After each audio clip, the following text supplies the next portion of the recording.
Tinapos na ng House Committee on Justice ang pag-determine kung sufficient in substance ang impeachment complaint na isinampa ni Attorney Andre De Jesus laban kay Pangulong Ferdinand Marcos Jr. Pero ipinagpabukas ng committee ang botohan kung may substance ba o wala ang reklamo laban sa Pangulo. At live mula sa Batasang Pambansa, may umaarangkadang balita si Willie Delgado Jr. Willie?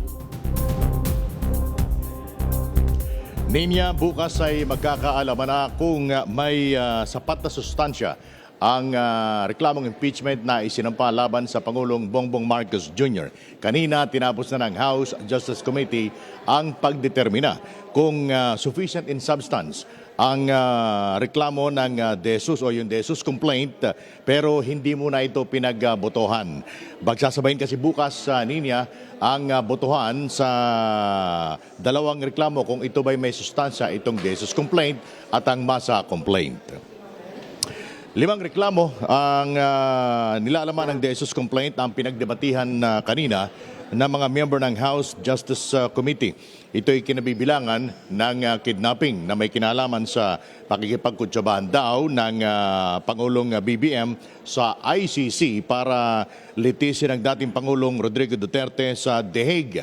Ikalawa, yung drug use na base naman ito sa bintang ng kapatid ng Pangulo na si Senator Amy Marcos sa paggamit daw ng Pangulo ng illegal na droga na nakakaapekto sa kanyang pamamahala. Ang program appropriations issue o yung hindi pag-veto ng Pangulong BBM sa mga unprogrammed appropriations mula 2023, 2024, 2025 hanggang 2026. Yung kickback kung saan ay sinasabing nakinabang daw ang Pangulo sa kickback sa budget insertions at maging sa flood control projects. At yung ikalima, yung paglikha daw ng ICI na ang layunin daw ng Pangulo ay para pagtakpan ang mga kaalyado ng pamahalaan na sangkot sa korupsyon. Representative Ko. So it is only proper that the recital of facts should at this stage be at least supported by evidence for us to declare that the complaint is sufficient not only in form but also in substance. Thank you, Madam Chairman. The arrest of the former president is in pursuance of a treaty obligation between the Republic of the Philippines and Interpol. It's not enough that the official is guilty of an offense. That offense must constitute a ground for impeachment, no? The President has the authority to create ad hoc investigative bodies to ensure faithful execution of our laws. The creation of an anti-corruption body in and of itself is not an impeachable offense.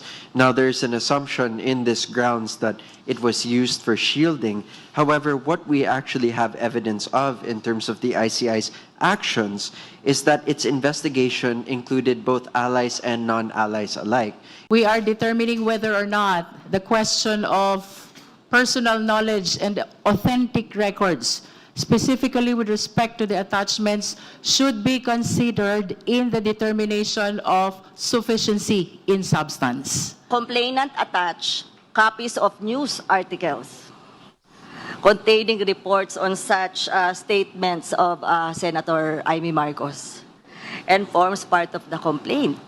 Because the ground must not only state a categorical allegation that PBBM is a drug addict and that this impairs the performance of his mandate, but must also include a recital of the alleged acts, events, and incidents that support the same. Ninya, yung mga reklamong yan ay mayorya ng committee members ng Justice Committee ay hindi kumbinsido dahil bukod sa wala daw silang nakikitang detalye para idikit ang mga bintang na yan sa impeachment, ay hindi sila naniniwala na sangkot ang Pangulong BBM sa mga nasabing akusasyon. Ninya. Pero Willie, so bukas ano ang inaasahan natin, pagbobotohan kung ito or pagdedesisyonan kung ito ay sufficient in substance or not? And then is it tomorrow then malalaman kung matutuloy itong impeachment complaint or ibabasura na? Bukas ang nakaschedule naman ay para pag-usapan kung sufficient in substance yun namang masa complaint o itong mas kilala sa tawag na Makabayan Block complaint. Pagkatapos ma-determine kung ito ba'y sufficient in substance or insufficient in substance, doon sabay na pagbobotohan itong desis complaint na tinalakay kanina at yung masa complaint na tatalakay naman bukas niya. So bukas malalaman na natin kung tuloy o hindi or pwede pang katulad ngayon, no, nag-post tapos meron na naman susunod na araw.